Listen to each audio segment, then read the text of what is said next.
এই একটা পাপ যদি কেউ না করে ইনশাল্লাহ সে জান্নাতে যাবে, যতই পাপ করুক না কেন। বাসায় মা বোন যারা আছে অনেকেই দেখা যায় চুল আশ্রয় চিরুনি পরে গেলে বলে আজকে মেহমান আসবে। কি আসবে আজকে? মেহমান আসবে আজকে বললেই সে বাসা থেকে বের হচ্ছেন, আপনার পাঞ্জাবিটা একটু আটকে গেছে, আপনার স্ত্রী বলছে একটু বসে যান, অমঙ্গল হতে পারে, বসেন। বাস মুশরিক, শিরক হয়ে গেল। মুসলিম সমাজে রন্ধ্রে রন্ধ্রে শিরক। এখন রাস্তাঘাটে উঠতে বসতে পেপার পত্রিকা খুললেই শিরক।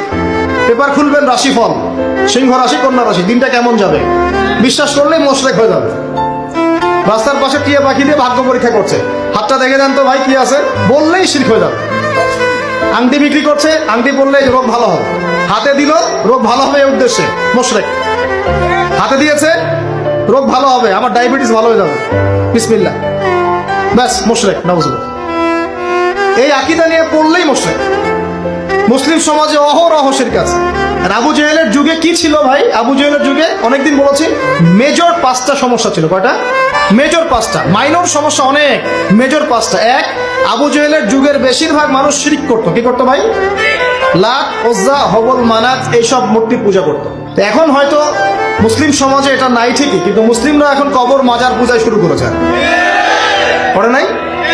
মুসলিমরাও এখন নেক্সট সুরতে ধোকা খাচ্ছে।